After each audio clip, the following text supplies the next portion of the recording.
Welcome to next exam. आज है 17 जनवरी 2026 और 17 जनवरी 2026 से करंट अफेयर्स के जितने भी इंपॉर्टेंट क्वेश्चन बन सकते हैं सारे हम इस वीडियो में डिस्कस करेंगे और हर क्वेश्चन से रिलेटेड इंपॉर्टेंट फैक्ट भी मैं आपको बताऊंगा। तो आप पूरा वीडियो बहुत ध्यान से देखिए। लास्ट में मैं आपसे क्वेश्चन पूछूंगा, उसका आंसर आपको कमेंट बॉक्स में बताना है। तो चलिए स्टार्ट करते हैं। पहला क्वेश्चन है, राष्ट्रीय स्टार्टअप दिवस कब मनाया गया है? तो अभी 16 जनवरी को राष्ट्रीय स्टार्टअप दिवस मनाया गया। तो इस क्वेश्चन का बे ऑप्शन सही है। आपको पता है स्टार्टअप इंडिया मिशन कब शुरू हुआ था? 2016 में। अब इसको 10 साल हो गए हैं। राष्ट्रीय स्टार्टअप दिवस इसी स्टार्टअप इंडिया की वजह से मनाया जाता है। देश में स्टार्टअप कल्चर को बढ़ावा देने के लिए इसकी शुरुआत हुई थी और अब हर साल 16 जनवरी को ये राष्ट्रीय स्टार्टअप दिवस मनाया जाता है। अच्छा, अभी 1 जनवरी को वैश्विक परिवार दिवस मनाया गया, 2 जनवरी को विश्व अंतर्मुखी दिवस मनाया गया, 3 जनवरी को अंतर्राष्ट्रीय मन शरीर कल्याण दिवस मनाया गया, 4 जनवरी को विश्व ब्रेल दिवस मनाया गया। ये इंपॉर्टेंट है। 4 जनवरी को क्या मनाया जाता है? विश्व ब्रेल दिवस। अच्छा, 4 जनवरी सुन के अभी 4 दिसंबर कुछ याद आया? 4 दिसंबर को क्या मनाया गया था? भारतीय नौसेना दिवस मनाया गया था। क्या मनाया गया था? भारतीय नौसेना दिवस। 5 जनवरी को राष्ट्रीय पक्षी दिवस मनाया गया, 6 जनवरी को राष्ट्रीय सिद्ध दिवस और विश्व युद्ध अनाथ दिवस मनाया गया, 8 जनवरी को पृथ्वी घूर्णन दिवस मनाया गया, 9 जनवरी को प्रवासी भारतीय दिवस मनाया गया, 10 जनवरी को विश्व हिंदी दिवस मनाया गया। यहाँ पे आप याद रखो 14 सितंबर को भारत में हिंदी दिवस मनाया जाता है और ये क्या है? विश्व हिंदी दिवस। तो विश्व हिंदी दिवस 10 जनवरी को मनाया जाता है। अच्छा, 10 जनवरी सुना तो 10 दिसंबर याद आया? 10 दिसंबर को ह्यूमन राइट्स डे मनाया गया था। 12 जनवरी को राष्ट्रीय युवा दिवस मनाया गया और 15 जनवरी को भारतीय सेना दिवस मनाया गया। तो जनवरी में अब तक इतने इंपॉर्टेंट डे मनाए गए हैं। अच्छा, मैंने आपको एक इंपॉर्टेंट डे बताया था 23 सितंबर, ये आपको याद हो गया होगा। 23 सितंबर को क्या मनाया गया है? आयुष दिवस। अच्छा, 23 सितंबर के साथ ही मैंने आपको 16 सितंबर भी बताया था। 16 सितंबर को क्या मनाया जाता है? ओजोन दिवस। और 16 सितंबर के साथ एक और इम्पोर्टेंट डे मैंने आपको बताया था 14 सितंबर। ये क्या है? हिंदी दिवस। ये तो सितंबर की बात हो गई। मैंने आपको 22 मार्च भी बताया था। 22 मार्च को जल दिवस मनाया जाता है। 22 मार्च के जस्ट एक मंथ बाद 22 अप्रैल को पृथ्वी दिवस मनाया जाता है। और अप्रैल के महीने में एक और इम्पोर्टेंट डे होता है 7 अप्रैल। 7 अप्रैल को क्या मनाया जाता है? विश्व स्वास्थ्य दिवस। याद रखना, 7 अप्रैल को क्या मनाया जाता है? विश्व स्वास्थ्य दिवस। तो इस क्वेश्चन से आपको इतनी जानकारी मिलती है। आज की इस वीडियो का हम टारगेट रखते हैं 10,000 लाइक का। अगर ये वीडियो आपको सीरियसली अच्छा लगता है, हेल्पफुल लगता है और अगर आपको लगता है कि इससे आपकी लाइफ में कुछ वैल्यू एडिशन हो रहा है तो इसे आप लाइक जरूर किया करो। लाइक करो और इसे आपके पास जो भी व्हाट्सएप रिलेटेड या फिर फेसबुक पे जितने भी आपके पास स्टडी रिलेटेड ग्रुप्स हैं उनमें शेयर करो। और मैं आपको बोलता हूँ डेली मॉर्निंग में उठकर सबसे पहले अपने लिए एक टारगेट फिक्स करो, चाहे छोटा सा ही टारगेट फिक्स करो, लेकिन डेली मॉर्निंग में उठकर सबसे पहले अपने लिए एक टारगेट फिक्स करो और फिर अपना पूरा दिन उस टारगेट को अचीव करने में लगा दो। आपकी लाइफ ऑटोमेटिकली अच्छी हो जाएगी। नेक्स्ट क्वेश्चन है, अमेरिका ने किस देश को पैक्स सिलिका में शामिल होने के लिए आमंत्रित किया है? तो अमेरिका ने अभी अपने देश भारत को पैक्स सिलिका में शामिल होने के लिए आमंत्रित किया। तो उस क्वेश्चन का सी ऑप्शन सही है। एक्चुअल में अमेरिका के भारत में नए एम्बेसडर बने हैं सर्जियो गोर। इन्होंने ये घोषणा की है कि अमेरिका ने भारत को पैक्स सिलिका में शामिल होने के लिए आमंत्रित किया है। अब ये जो पैक्स सिलिका है ये एक पहल है सिलिकॉन उन्नत विनिर्माण और एआई से रिलेटेड जितनी भी वैश्विक आपूर्ति श्रृंखला हैं उनको सुरक्षित और सुदृढ़ बनाने के लिए है। तो अमेरिका ने पैक्स सिलिका में शामिल होने के लिए अपने देश भारत को आमंत्रित किया है। अब अपने देश भारत को आमंत्रित किया है तो भारत का मैप तो आपके माइंड में आ गया होगा। कुछ बेसिक क्वेश्चन भी माइंड में आना चाहिए। सबसे पहले हेनले पासपोर्ट इंडेक्स आ जाना चाहिए। ये क्वार्टरली जारी होता है और अभी जो हेनले पासपोर्ट इंडेक्स जारी हुआ है उसमें भारत की रैंक सुधरी है। कितनी हो गई है? 80वीं। और भारत में टोटल रामसर साइट की संख्या कितनी हो गई है? 96। ये जो इमेज है ना, पूरी ये मैप की जो इमेज है ये आपके माइंड में छप जानी चाहिए और ये जितने भी इंफॉर्मेशन मैंने यहाँ पे पॉइंट आउट कर दी हैं ये तुरंत याद आनी चाहिए। जैसे यूपीआई ने वीजा को पीछे छोड़ा है और यूपीआई को आईएमएफ ने अब तक का सबसे बड़ा रियल टाइम पेमेंट सिस्टम मान लिया है। 18वां ब्रिक्स समिट भारत में होगा। 19वां ब्रिक्स समिट चाइना में प्रस्तावित है और 17वां ब्रिक्स समिट हो चुका है। कहाँ पे हुआ है? ब्राजील के रियो डी जेनेरियो में। मैंने आपको अभी बताया हेनले पासपोर्ट इंडेक्स 2025 में भारत 85वें नंबर पे था और सिंगापुर पहले नंबर पे था। अभी जनवरी में जो हेनले पासपोर्ट इंडेक्स जारी किया गया है उसमें अपना भारत 80वें नंबर पे आ गया है। ये हेनले पासपोर्ट इंडेक्स 2025 है, इसमें 85वें नंबर पे था। अब हेनले पासपोर्ट इंडेक्स 2026 जारी हो गया है और उसमें अपना भारत 80वें नंबर पे पहुंच गया है, लेकिन टॉप पर सिंगापुर अभी भी है। भारत की साक्षरता दर बढ़ गई है और बढ़ के 80.9% हो गई है। भारत में कुल रामसर स्थलों की संख्या बढ़ के 96 हो गई है। देखो 3 रामसर स्थल बिहार से जुड़े हैं, गोकुल जलाशय, उदयपुर झील और गोगाबील झील। मैंने आपको GUG बताया था, गोकुल जलाशय, उदयपुर झील और गोगाबील झील। एक ये जो कोपरा जलाशय है ये छत्तीसगढ़ का है, ये भी रामसर साइट बन गया है। और ये है सिलीसेट झील, ये राजस्थान की है, ये भी रामसर साइट बनी है। तो अब भारत में टोटल रामसर साइट कितनी है? 96। अच्छा, वर्ल्ड प्रेस फ्रीडम इंडेक्स में अपना भारत 151वें नंबर पे है और नॉर्वे पहले नंबर पे है। ब्रिक्स 2026 समिट की मेजबानी अपना भारत करेगा, ये मैंने आपको अभी बताया। भारत पहली बार बेमर ट्रायंगल कूटनीति में शामिल हुआ। भारत ने हवाई खतरों से निपटने के लिए मिशन सुदर्शन चक्र लॉन्च किया। भारत दुनिया का पहला बायोबिटुमिन उत्पादक देश बनेगा। भारत रेयर अर्थ रिजर्व के मामले में तीसरे स्थान पर रहा है। फरवरी 2026 में भारत AI इम्पैक्ट समिट की मेजबानी करेगा। 2025 में भारत की बाघों की आबादी बढ़ी है और ये 8% बढ़ी है। 2026 के लिए किम्बरली प्रोसेस का अध्यक्ष भारत को नियुक्त किया गया है। अच्छा, भारत के बारे में कुछ और फैक्ट बताऊं मैं आपको। अभी मौखिक हैजा वैक्सीन, क्या मौखिक हैजा वैक्सीन, इसको WHO ने मंजूरी दी है और ये जो मौखिक हैजा वैक्सीन है ये भारत में बनी है। एक क्वेश्चन है स्क्वैश वर्ल्ड कप, भारत ने पहली बार स्क्वैश वर्ल्ड कप जीता है, तो ये भी आप याद रखो, भारत ने पहली बार स्क्वैश वर्ल्ड कप जीता है। दुनिया का 6 नंबर का सबसे बड़ा पेटेंट फाइलर अपना देश भारत बना है, ये भी आपको याद रखना है। और गूगल का जो जेमिनाई है उसका जो AI ट्यूटर है उसके वैश्विक उपयोग में अपना देश भारत नंबर 1 पे रहा है। अच्छा, भारत में पहली बार नदी डॉल्फिन का सर्वेक्षण हुआ और भारत में कितनी नदी डॉल्फिन पाई गई? मैंने बताया था आपको 6300 से अधिक नदी डॉल्फिन भारत में पाए गए। दुनिया में जितने भी देश कैंसर से पीड़ित हैं ना, उनमें सबसे अधिक कैंसर मृत्यु अनुपात अपने देश भारत में दर्ज किया गया है। और भारत ने एक नई वीजा की कैटेगरी शुरू की है, आयुष वीजा, उसे जरूर याद रखना। मैंने आपको बताया आयुष दिवस 23 सितंबर को घोषित हो गया है, लेकिन भारत ने वीजा की जो नई कैटेगरी शुरू की है उसका नाम याद रखना, क्या नाम है? आयुष वीजा। तो अभी अपने देश भारत से रिलेटेड इतने क्वेश्चन आपको याद रखने हैं। नेक्स्ट क्वेश्चन है, व्यक्तिगत इलेक्ट्रिक वाहन अपनाने में कौन सबसे आगे रहा है? तो पर्सनल यूज के लिए इलेक्ट्रिक व्हीकल को परचेज करने के मामले में केरल टॉप पर रहा है। तो उस क्वेश्चन का बे ऑप्शन सही है। देखो, एक तो पर्सनल व्हीकल होता है, एक कॉमर्शियल व्हीकल होता है। कॉमर्शियल व्हीकल उसलिए लिया जाता है जिससे लोग अपना बिजनेस कर सकें, लेकिन पर्सनल व्हीकल अपने पर्सनल यूज के लिए होता है। तो व्यक्तिगत इलेक्ट्रिक वाहन अपनाने में केरल टॉप पे रहा है। अब केरल माइंड में आया, वो मैप आपके माइंड में आया, वो जो मैंने नारियल की इमेज लगाई है वो याद आई।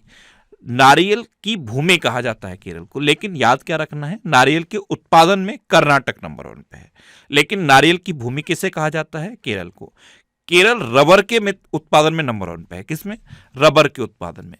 देखो, रबर के उत्पादन में केरल नंबर 1 पे है और काली मिर्च के उत्पादन में भी केरल नंबर 1 पे है। केरल की कैपिटल है तिरुवनंतपुरम। केरल के चीफ मिनिस्टर हैं पिनरई विजयन और केरल के गवर्नर हैं राजेंद्र अर्लेकर। केरल ने अनिवासी मतदाताओं के सत्यापन के लिए ARONET लॉन्च किया।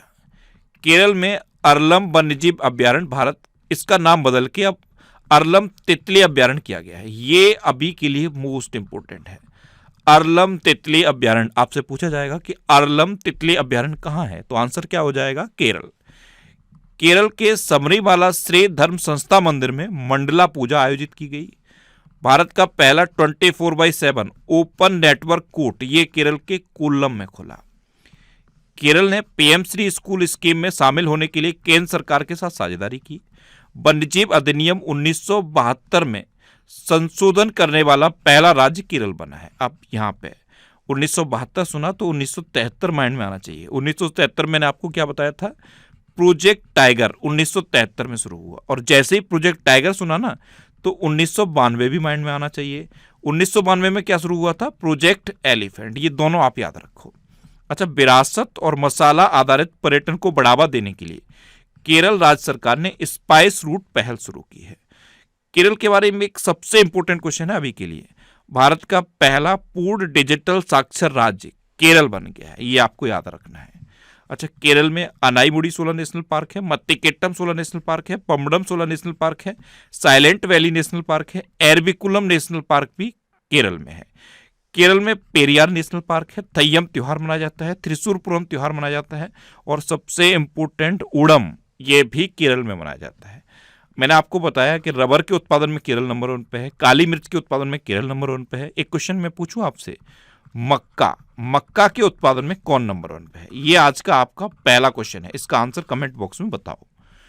नेक्स्ट क्वेश्चन है, हाल ही में भारत के पहले संप्रभु एआई पार्क की स्थापना किस राज्य में की जाएगी? तो भारत के पहले संप्रभु एआई पार्क, इसकी स्थापना अभी तमिलनाडु में की जाएगी। तो उस क्वेश्चन का सी ऑप्शन सही है। तमिलनाडु सुनते ही क्या माइंड में आया, सही बताना। तमिलनाडु सुनते ही लौंग माइंड में आनी चाहिए। लौंग का सबसे बड़ा उत्पादक तमिलनाडु है। भारत का सबसे दक्षिणी राज्य तमिलनाडु है। जल्लीकट्टू का आयोजन तमिलनाडु में होता है। एक महोत्सव भी मैंने आपको बताया था, तिरुवथिराई महोत्सव, वो भी तमिलनाडु में मनाया जाता है। अब देखो क्या सबसे पहले आएगा कि भारत का सबसे दक्षिणी राज्य है तमिलनाडु, उसके बाद ये इमेज माइंड में आएगी जल्लीकट्टू। जल्लीकट्टू का आयोजन कहाँ होता है? तमिलनाडु में। और ये लौंग का सबसे बड़ा उत्पादक तमिलनाडु है। अब तमिलनाडु कैपिटल क्या है? चेन्नई। तमिलनाडु के चीफ मिनिस्टर हैं एम.के. स्टालिन, और तमिलनाडु के गवर्नर हैं आर.एन. रवि। मैंने आपको ये महोत्सव बताया, तिरुवथिराई महोत्सव, ये तमिलनाडु में मनाया जाता है। तमिलनाडु दिवस 18 जुलाई को होता है, और तमिलनाडु स्थापना दिवस ये 1 नवंबर को होता है। तमिलनाडु के इरोड में रामानुजन डिजिटल संग्रहालय का आधिकारिक उद्घाटन किया गया। तमिलनाडु सरकार ने कावेरी बेसिन में ऊद बिलाव संरक्षण पहल का अनावरण किया। एडीबी ने तमिलनाडु में चेन्नई मेट्रो विस्तार के लिए 240 मिलियन अमेरिकी डॉलर के लोन को मंजूरी दी। चेन्नई वास्तविक समय बाढ़ पूर्वानुमान प्रणाली शुरू करने वाला पहला शहर बना। तमिलनाडु सरकार ने वन्यजीव संरक्षण के लिए 1 करोड़ का विशेष बजट जारी किया। भारतीय तटरक्षक बल ने 10वां राष्ट्रीय स्तरीय प्रदूषण प्रतिक्रिया अभ्यास ये चेन्नई में आयोजित किया। तमिलनाडु में स्थित पाक की खाड़ी में भारत के पहले डुगोंग संरक्षण रिजर्व को IUCN की मान्यता मिली। और तमिलनाडु सरकार ने कलैमामणि पुरस्कारों की घोषणा की। क्या की? कलैमामणि पुरस्कारों की घोषणा। अच्छा, तमिलनाडु में मुकुर्ती राष्ट्रीय उद्यान है, मुदुमलाई राष्ट्रीय उद्यान है, इंदिरा गांधी राष्ट्रीय उद्यान तमिलनाडु में है, गिंडी राष्ट्रीय उद्यान तमिलनाडु में है, और मन्नार की खाड़ी समुद्री राष्ट्रीय उद्यान ये भी तमिलनाडु में है। आपको पता है स्वयं सहायता समूह सदस्यों के लिए पहचान पत्र जारी करने वाला देश का पहला राज्य तमिलनाडु बना है। अच्छा, तमिलनाडु की एक यूनेस्को विश्व धरोहर स्थल के बारे में मैंने आपको बताया था।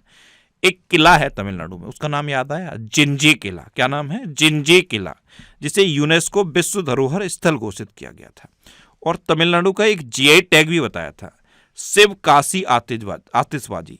तमिलनाडु की शिव काशी आतिशबाजी को जीआई टैग मिला था। इतना आपको तमिलनाडु के बारे में याद रखना है। नेक्स्ट क्वेश्चन है, किस राज्य सरकार ने डिजिटल इंडिया भाषणी डिवीजन के लिए समझौता ज्ञापन पर हस्ताक्षर किए हैं? तो ये मध्य प्रदेश ने किए। तो उस क्वेश्चन का डी ऑप्शन सही है। अब मध्य प्रदेश मैप में देखो, मध्य प्रदेश की कैपिटल है भोपाल, और भोपाल में है भोजताल। मध्य प्रदेश के चीफ मिनिस्टर हैं डॉक्टर मोहन यादव, और मध्य प्रदेश के गवर्नर हैं मंगू भाई सी पटेल। देखो, जब भी आप चना खाओ, अरहर की दाल खाओ, या फिर सोयाबीन का कोई प्रोडक्ट खाओ, तो आपके तुरंत माइंड में आना चाहिए कि ये इनके उत्पादन में कौन नंबर 1 पे है? मध्य प्रदेश। चना, सोयाबीन, लहसुन, अरहर और तिलहन, इसके उत्पादन में मध्य प्रदेश पूरे देश में नंबर 1 पे है। कुछ खनिज हैं जैसे हीरा, मैग्नीज, तांबा और डोलोमाइट, इनके उत्पादन में भी मध्य प्रदेश टॉप पर है। मध्य प्रदेश के आदिवासी जिलों में भारत के पहले PPP मेडिकल कॉलेज शुरू होंगे। अभ्युदय एमपी ग्रोथ समिट का आयोजन ग्वालियर में हुआ। मध्य प्रदेश भारत का पहला रोलिंग बजट पेश करेगा। वीरांगना दुर्गावती टाइगर रिजर्व, ये मध्य प्रदेश में चीतों का नया ठिकाना बनेगा। मध्य प्रदेश में अब तक की सबसे उच्च बाघ मृत्यु दर दर्ज की गई। मध्य प्रदेश में एआई आधारित वन अलर्ट सिस्टम लॉन्च किया गया। भारत का पहला राज्य स्तरीय टाइगर कॉरिडोर ये मध्य प्रदेश में बनेगा। और एनएचएआई ने मध्य प्रदेश में NH-45 पर भारत की पहली वन्यजीव सुरक्षित सड़क शुरू की। मध्य प्रदेश, एक क्वेश्चन बहुत डिसअपॉइंटिंग था, मैंने आपको बताया था 2020 के बाद मध्य प्रदेश में बाल विवाह के मामलों में 47% वृद्धि हुई है। ये बहुत ही डिसअपॉइंटिंग क्वेश्चन था, मैंने आपको बताया भी था। एक क्वेश्चन और बताया था, खेलो इंडिया जल खेल महोत्सव जम्मू कश्मीर में हुए थे, और जम्मू कश्मीर में कहां पे हुए थे? डल झील में। खेलो इंडिया जल खेल महोत्सव, उसमें मध्य प्रदेश टॉप पर रहा था। एक क्वेश्चन और बताया था, मध्य प्रदेश में आकाशवाणी का नया केंद्र बनेगा। कहां पे बनेगा? मैंने आपको बताया था उज्जैन में। कहां बनेगा? उज्जैन में। अच्छा, मध्य प्रदेश में कान्हा, बांधवगढ़, माधव, संजय, पन्ना और सतपुड़ा नेशनल पार्क हैं। ये मध्य प्रदेश के इंपोर्टेंट नेशनल पार्क हैं। नेक्स्ट क्वेश्चन है, किसे पर्यावरण हेतु प्रतिष्ठित टॉयलर पुरस्कार मिला है? तो ये टोबी कियर्स को मिला है। तो उस क्वेश्चन का बे ऑप्शन सही है। ये हैं टोबी कियर्स, ये अमेरिकी माइकोलॉजिस्ट हैं और इनको पर्यावरण हेतु प्रतिष्ठित टॉयलर पुरस्कार मिला है। अब अवार्ड्स की बात है तो अभी दुर्लभ सुमुराई मार्शल आर्ट सम्मान पाने वाले पहले भारतीय पवन कल्याण बन गए हैं। इटली ने गोवा के उद्योगपति श्रीनिवास डेम्पो को प्रतिष्ठित नागरिक पुरस्कार से सम्मानित किया। भारतीय सेना की महिला अधिकारी स्वाति शांता कुमार को संयुक्त राष्ट्र महासचिव पुरस्कार 2025 से सम्मानित किया गया। वैभव सूर्यवंशी को राष्ट्रीय बाल पुरस्कार से सम्मानित किया गया। प्रधानमंत्री मोदी को इथियोपिया का सर्वोच्च सम्मान द ग्रेट ऑनर निशान ऑफ इथियोपिया मिला। सीआरपीएफ अधिकारी दिनेश खटक को गृह मंत्री का दक्षता पदक प्राप्त हुआ। और नैना कालू ने 2025 टर्नर प्राइज जीता। अच्छा, एक अवार्ड मैंने आपको बताया था, गोल्डन ग्लोब्स होराइजन अवार्ड किसे मिला है? आलिया भट्ट को। एक अवार्ड रवीना टंडन को भी तो मिला था, पेटा का टॉप सालाना अवार्ड किसे मिला? रवीना टंडन। किसका टॉप सालाना award? PETA, PETA, people for the ethical treatment of animal. ये जानवरों के हितों के लिए काम करने वाली एक संस्था है और इसका टॉप सालाना अवार्ड रवीना टंडन को मिला था। अच्छा, संयुक्त राष्ट्र का सर्वोच्च पर्यावरण सम्मान किसे मिला? सुप्रिया साहू को। किसे मिला? सुप्रिया साहू को। और 2025 का बुकर प्राइज किसे मिला है? डेविड जेले को। किसे? डेविड जेले को। नेक्स्ट क्वेश्चन है, भारत इलेक्ट्रिसिटी समिट 2026 का आयोजन कहाँ होगा? तो ये नई दिल्ली में होगा। तो उस क्वेश्चन का सी ऑप्शन सही है। अच्छा, ये दिसंबर 2025 के टॉप 100 करंट अफेयर्स के क्वेश्चन का एक वीडियो है और ये वीडियो आपको यूट्यूब पर फैक्ट स्टडी चैनल पर मिल जाएगा। तो यूट्यूब पर फैक्ट स्टडी सर्च करके आप इस वीडियो को देख सकते हो। नेक्स्ट क्वेश्चन है, हाल ही में किसे दिसंबर 2025 के लिए ICC player of the month चुना गया? तो दिसंबर 2025 इसके लिए ICC player of the month, देखो मेंस कैटेगरी में मिचेल स्टार्क को चुना गया है, ये ऑस्ट्रेलियन है, और विमेंस कैटेगरी में लॉरा वोल्वार्ट्स को चुना गया है। ये कहाँ की हैं? ये साउथ अफ्रीका की है। तो इस क्वेश्चन का सी ऑप्शन सही है। उपयुक्त दोनों ये हैं लॉरा वोल्वार्ट्स, इनको विमेन कैटेगरी में, और ये है मिचेल स्टार्क, इनको मेंस कैटेगरी में। दिसंबर 2025 का ICC player of the month award मिला है। अच्छा, अभी साइमन हार्मर, ये दक्षिण अफ्रीका के हैं, और ये सैफाली वर्मा हैं, ये भारत की हैं। इनको नवंबर 2025 के लिए ICC player of the month मिला था। ऐसे ही अक्टूबर 2025 के लिए सेनुन मुथुमासी और लॉरा वोल्वार्ट्स को ICC player of the month मिला था। अभिषेक शर्मा और स्मृति मंदाना को सितंबर 2025 के लिए ICC player of the month मिला था, और अगस्त 2025 के लिए मोहम्मद सिराज और ओरला प्रेडगास्ट को ICC player of the month मिला था। ये आपको याद रखना है, ये आप पिछले 4 महीने के याद रखो, सबसे लेटेस्ट मंथ है उसे, और उससे पहले के 4 मंथ, बस इतना याद रखो, इन्हीं में से पूछा जाता है। नेक्स्ट क्वेश्चन है, हाल ही में भारत ने किस देश के साथ मत्स्य पालन और जलीय कृषि में सहयोग बढ़ाने के लिए संयुक्त घोषणा पत्र पर हस्ताक्षर किए हैं? तो ये इजराइल के साथ किए हैं। तो उस क्वेश्चन का बी ऑप्शन सही है। इजराइल सुन के क्या याद आता है? मोसाद याद आता है ना। यही आज का आपका दूसरा क्वेश्चन है। मोसाद के नए प्रमुख कौन बने हैं? कमेंट बॉक्स में बताओ। इजराइल की संसद का नाम, और आपके माइंड में आ जाना चाहिए, इजराइल की संसद का नाम पूछा जाता है। क्या है इजराइल की संसद का नाम? Knesset, KNESSET, Knesset. और इजराइल का एक शहर है तेल अवीव, वहां पे एक स्टेट का नाम बदल के गुरुदेव रवींद्रनाथ टैगोर के नाम पर रखा गया। देखो ये है इजराइल। इजराइल की कैपिटल है यरूशलेम। इजराइल की करेंसी है इजरायली न्यूज़ साइकिल। इजराइल के प्राइम मिनिस्टर हैं बेंजामिन नेतन्याहू और इजराइल के प्रेसिडेंट हैं इसाक हर्जोग। कौन है? Isaac Herzog. अभी इजराइल ने UN की 7 एजेंसियों और अंतर्राष्ट्रीय संगठनों से तुरंत संबंध तोड़ने का फैसला किया है। सोमालीलैंड को स्वतंत्र राष्ट्र के रूप में औपचारिक रूप से मान्यता देने वाला पहला देश इजराइल बना है। इजराइल डोनाल्ड ट्रंप को अपने सर्वोच्च नागरिक सम्मान Israeli presidential medal of honour से सम्मानित करेगा। आपको पता है इस बार का नोबेल पीस प्राइज भी डोनाल्ड ट्रंप ने खुद को डेडिकेट करा लिया है। इजराइल में रोज हसना उत्सव मनाया गया। इजराइल ने मिसाइल रोधी लेजर प्रणाली आयरन बीम का सफल परीक्षण किया और इजराइल ने उन्नत जासूसी उपग्रह ओफेक 19 का प्रक्षेपण किया। अच्छा, इजराइल ने एक एडवांस्ड कम्युनिकेशन सैटेलाइट को सफलतापूर्वक लॉन्च किया था। उसका नाम याद है? ड्रोर-1, DROR, ड्रोर-1। ये एक एडवांस्ड कम्युनिकेशन सैटेलाइट था। इसको इजराइल ने सफलतापूर्वक लॉन्च किया था। और इजराइल ADB का कौन से नंबर का सदस्य बना? ये मैंने आपको कल भी बताया था। ये 69वें नंबर का सदस्य बना। नेक्स्ट क्वेश्चन है, किस देश के प्रधानमंत्री ने इस्तीफा दिया है? तो यमन के प्रधानमंत्री हैं ये, यमन के प्रधानमंत्री, और इन्होंने अभी इस्तीफा दे दिया है। तो उस क्वेश्चन का बी ऑप्शन सही है। और इनकी जगह पे जो विदेश मंत्री है ना, साया मोहसेन जिंदानी, इनको नया प्रधानमंत्री नियुक्त कर दिया गया है। ये जो प्रधानमंत्री थे इनका नाम क्या था? सलेम बिन ब्रिक। इन्होंने अब इस्तीफा दे दिया है और इनकी जगह पे नए प्रधानमंत्री नियुक्त हो गए हैं। अच्छा, अभी जोसे एंटोनियो कास्ट ने चिली के राष्ट्रपति का चुनाव जीता। आंद्रेज बाबिस ने चेक गणराज्य के प्रधानमंत्री के रूप में दोबारा शपथ ली। सामिया सुलू हसन ने तंजानिया के राष्ट्रपति का चुनाव जीता। पॉल बिया ये कैमरून के राष्ट्रपति बने और रोड्रिगो पाज ने बोलीविया के राष्ट्रपति चुनाव में जीत हासिल की। यहाँ पे मैं आपसे तीसरा क्वेश्चन पूछ रहा हूँ आज का। तीसरा क्वेश्चन पता है क्या है? जापान की पहली महिला प्रधानमंत्री कौन बनी है? उनका नाम बताओ। मैं क्वेश्चन को रिपीट कर रहा हूँ। जापान की पहली महिला प्रधानमंत्री कौन बनी है? उनका नाम आपको कमेंट बॉक्स में बताना है। अच्छा, ये करंट अफेयर्स की बुक है। इसका ये 8th एडिशन है। 8th एडिशन हिंदी और इंग्लिश दोनों लैंग्वेज में अवेलेबल है। आप जिस भी लैंग्वेज में कंफर्टेबल हो उस लैंग्वेज की बुक ले सकते हो। इसके अलावा कुछ और ये बुक्स हैं, अगर आप इनको भी पढ़ना चाहो तो इन्हें भी आप ले सकते हो। ये सारी बुक्स आपको आपके सिटी में मिल जाएंगी। ये जो सिटीज़ की लिस्ट दी है ना, इस लिस्ट में आप अपने सिटी का नाम देखो। आपके सिटी के नाम के आगे जिस भी बुक शॉप का नाम दिया है आप उस पर कॉन्टैक्ट करो, आपको ये बुक्स मिल जाएंगी। वैसे ये बुक्स आपको अमेजन और फ्लिपकार्ट पर भी मिल जाएंगी, तो इनको आप ऑनलाइन भी ले सकते हो। नेक्स्ट क्वेश्चन है, हाल ही में कौन बजाज पुणे ग्रैंड टूर 2026 के गुडविल एम्बेसडर बने हैं?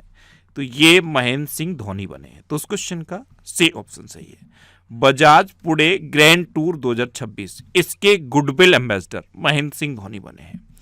अच्छा, न्यू बैलेंस का पहला भारतीय एम्बेसडर जानवी कपूर को नियुक्त किया गया। पारादीप फॉस्फेट ने राहुल द्रविड़ को अपना ब्रांड एम्बेसडर बनाया। केंद्रीय स्वास्थ्य एवं परिवार कल्याण मंत्रालय का पहला मानसिक स्वास्थ्य राजदूत दीपिका पादुकोण को नियुक्त किया गया। संजू सैमसन को इंग्लिश प्रीमियर लीग का आधिकारिक एम्बेसडर नियुक्त किया गया। शुभांशु शुक्ला को विकसित भारत बिल्डाथॉन 2025 का ब्रांड एम्बेसडर बनाया गया। और एशियाई टेबल टेनिस चैंपियनशिप 2025 का ब्रांड एम्बेसडर शरद कमल को नियुक्त किया गया। नेक्स्ट क्वेश्चन है, कहाँ दुनिया का सबसे बड़ा ग्रीन अमोनिया प्रोजेक्ट लगेगा? तो ये आंध्र प्रदेश में लगेगा। ये दुनिया का सबसे बड़ा ग्रीन अमोनिया प्रोजेक्ट होगा और आंध्र प्रदेश के काकीनाडा में ये लगेगा। तो उस क्वेश्चन का बी ऑप्शन सही है। अब आंध्र प्रदेश, तो ये है मैप में आंध्र प्रदेश। आंध्र प्रदेश की कैपिटल है अमरावती। आंध्र प्रदेश के चीफ मिनिस्टर हैं चंद्रबाबू नायडू। आपको ADR की रिपोर्ट याद है? ADR की रिपोर्ट के अकॉर्डिंग देश के सबसे धनी मुख्यमंत्री चंद्रबाबू नायडू हैं। अच्छा, आंध्र प्रदेश के गवर्नर हैं जस्टिस अब्दुल नजीर। देश में फलों का सबसे बड़ा उत्पादक है आंध्र प्रदेश और केले का सबसे बड़ा उत्पादक भी आंध्र प्रदेश है। आंध्र प्रदेश की पोंडरू खादी को अभी जीआई टैग मिला। आंध्र प्रदेश के पर्यटन विभाग ने बाढ़ के कारण भवानी द्वीप को बंद कर दिया। भारत की सबसे बड़ी भूतापीय ऊर्जा प्रौद्योगिकी पायलट परियोजना ये आंध्र प्रदेश में स्थापित करने की घोषणा की गई है। आंध्र प्रदेश के पर्यटन विभाग ने वैश्विक पर्यटन पुरस्कार 2025 जीता। आंध्र रणजी टीम के कोच गैरी स्टीड बने हैं। और आंध्र प्रदेश के तिरुमाला हिल्स और लाल रेत के टीले ये यूनेस्को की संभावित सूची में शामिल हुए हैं। आपको पता है देश का सबसे बड़ा केंद्रीय पुस्तकालय आंध्र प्रदेश में स्थापित होगा। इतना आपको आंध्र प्रदेश के बारे में याद रखना है। अब लास्ट वीडियो के क्वेश्चन का आंसर। लास्ट वीडियो मैंने आपसे क्वेश्चन पूछा था कि किस राज्य के मकर विलक्कू उत्सव मनाया गया, तो ये केरल में मनाया गया। तो उस क्वेश्चन का ए ऑप्शन सही था और लगभग सभी स्टूडेंट ने इसका आंसर सही दिया। मोस्टली स्टूडेंट ने इसके बारे में डिटेल में लिखा। मैं आपको एक बार फिर बोलूंगा, क्वेश्चन के बारे में आपको जितना ज़्यादा से ज़्यादा पता हो आप लिखा करो, क्योंकि जो चीज़ें आप लिख देते हो फिर उन्हें आप कभी नहीं बोलते। देखो कल मैंने आपसे ये क्वेश्चन पूछा था कि अग्निवीरों के लिए 4 लाख रुपए तक के बिना गारंटी के ऋण की घोषणा किस बैंक ने की, तो ये एसबीआई ने की। इन्होंने एसबीआई के बारे में थोड़ा सा लिखने की कोशिश की है। एक क्वेश्चन ये पूछा था कि एक तमिल कवि हैं जिनकी प्रतिमा का अनावरण फ्रांस में हुआ, उनका नाम क्या है, तो तमिल कवि हैं तिरुवल्लुवर। इनकी प्रतिमा का अनावरण फ्रांस में हुआ। इन्होंने यहाँ पे फ्रांस के बारे में भी लिखा है। एक क्वेश्चन ये पूछा था कि अमेरिका ने वेनेजुएला में जो अभी ऑपरेशन किया है जिसके तहत वेनेजुएला के राष्ट्रपति को अरेस्ट कर लिया गया है, उस ऑपरेशन का नाम क्या था। उस ऑपरेशन का नाम है ऑपरेशन एब्सोल्यूट रिजॉल्व। ये मोस्ट इंपोर्टेंट है, इसको आप याद रखना। और फाइनल क्वेश्चन का आंसर क्या था, केरला। इसी तरह मैं आपसे जितने क्वेश्चन पूछता हूं उनका आप आंसर लिखा करो। अगर आप आंसर लिखते रहोगे और डिटेल में लिखोगे तो बहुत सारी चीजें बहुत आसानी से आपको याद हो जाएंगी। अच्छा, ये नेक्स्ट एग्जाम का ऑफिशियल व्हाट्सएप चैनल है, इसे आप इस QR कोड को स्कैन करके ज्वाइन कर सकते हो। और ये टेलीग्राम चैनल है, टेलीग्राम पे मैं सारे PDF पोस्ट करता हूँ। अगर आपको करंट अफेयर्स के PDF डाउनलोड करने हैं तो इस टेलीग्राम चैनल को आप ज्वाइन कर लो, यहाँ पे आपको सारे PDFs मिलते रहेंगे। इस टेलीग्राम चैनल को आप इस QR कोड को स्कैन करके भी ज्वाइन कर सकते हो। अच्छा, इस तरह के एड्स पोस्ट करता रहता है टेलीग्राम, प्लीज इन एड्स पर क्लिक मत करना। मैं क्वेश्चन की प्रैक्टिस के लिए यहाँ पे क्विज भी पोस्ट करता हूँ, तो आप क्विज भी अटेम्प्ट कर सकते हो। ये पिछले 12 महीने के मोस्ट इंपोर्टेंट 1000 करंट अफेयर्स के क्वेश्चन की एक सीरीज है। अब तक इसके 33 वीडियो अपलोड हो गए हैं। इस सीरीज को अगर आप कंटिन्यू कर लोगे तो पिछले 12 महीने के करंट अफेयर्स आपके तैयार हो जाएंगे। ये सीरीज भी आपको यूट्यूब पर फैक्ट स्टडी चैनल पर मिलेगी। अब आपके लिए रिवीजन के क्वेश्चन। अभी केरल में अरलम वन्यजीव अभ्यारण्य का नाम बदल के अरलम तितली अभ्यारण्य किया गया है। नीति आयोग के निर्यात तैयारी सूचकांक 2024 में महाराष्ट्र टॉप पर रहा। राजस्थान की नागौरी अश्वगंधा को जीआई टैग मिला है। यूरोपीय संघ की चक्रीय अध्यक्षता साइप्रस ने ग्रहण की है। भारत का पहला क्रोनिक किडनी डिसीज रजिस्टर ये उड़ीसा में शुरू होगा। पश्चिम बंगाल में मुरेगंगा नदी पर गंगा सागर सेतु की आधारशिला रखी गई। कर्नाटक ने महाराष्ट्र को हराकर 44वीं जूनियर राष्ट्रीय खो खो चैंपियनशिप जीती है। 2025 में महिलाओं के लिए सबसे अच्छा शहर बेंगलुरु रहा है। अपार आईडी के निर्माण में छत्तीसगढ़ टॉप पे रहा है। गुजरात के मुख्यमंत्री ने कैंसर का जल्दी पता लगाने के लिए आशा वैन मोबाइल यूनिट लॉन्च की। केरल में पेपरलेस कोर्ट की शुरुआत हुई है। भारत जापान को पीछे छोड़कर विश्व की चौथी सबसे बड़ी अर्थव्यवस्था बना है। भारत की पहली हाइड्रोजन चालित ट्रेन ये हरियाणा में चलेगी। उर्मिला सत्यनारायणन को नृत्य कलानिधि पुरस्कार से सम्मानित किया गया। अंतर्राष्ट्रीय क्रिकेट में 28,000 रन पूरे करने वाले दुनिया के तीसरे बल्लेबाज विराट कोहली बने हैं। IIT पटना ने रिसर्च को बढ़ावा देने के लिए सुपर कंप्यूटर लॉन्च किया है। उत्तर प्रदेश में लखनऊ में दृष्टिबाधित लोगों के लिए पहली ब्रेल लाइब्रेरी खोली जाएगी। पश्चिम बंगाल की पहली महिला मुख्य सचिव के रूप में नंदिनी चक्रवर्ती को नियुक्त किया गया और कुसावती ये गोवा का तीसरा जिला बना है। अब आपके लिए आज का क्वेश्चन है कलकत्ता हाई कोर्ट के नए चीफ जस्टिस कौन बने हैं। 4 ऑप्शन दिए गए हैं, इनमें से आपको अपना आंसर बताना है। और इसके अलावा हम हमारे फेसबुक पेज पर previous year question daily post करते हैं, तो आप फेसबुक पर नेक्स्ट एग्जाम सर्च करके हमारा फेसबुक पेज ज्वाइन कर सकते हैं, क्योंकि प्रीवियस ईयर क्वेश्चन आपको बहुत हेल्प करते हैं। अगर आपको किसी क्वेश्चन में कोई डाउट होता है या आपको अपने करियर से रिलेटेड भी कोई प्रॉब्लम है, तो आप इंस्टाग्राम, फेसबुक और एक्स पर इंद्रेश आरसी सर्च करके आप मेरे साथ जुड़ सकते हैं और कोई भी डाउट, कोई भी confusion without any hesitation discuss कर सकते हैं। तो ये था आज का हमारा करंट अफेयर्स का वीडियो। आपको ये वीडियो कैसा लगा प्लीज कमेंट बॉक्स में जरूर बताना, और अगर अभी तक भी आपने हमारे इस चैनल को सब्सक्राइब नहीं किया है तो इसे आप सब्सक्राइब कर लीजिए। आपको इस चैनल से निश्चित ही मदद मिलेगी। जब भी आप इसे सबको करेंगे तो बराबर में एक बेल आइकन बन के आएगा, आप उस बेल आइकन पर जरूर क्लिक कर लें, जिससे कि आपको डेली मॉर्निंग में करंट अफेयर्स की वीडियो मिलती रहे। Next exam always with you. Thanks for watching.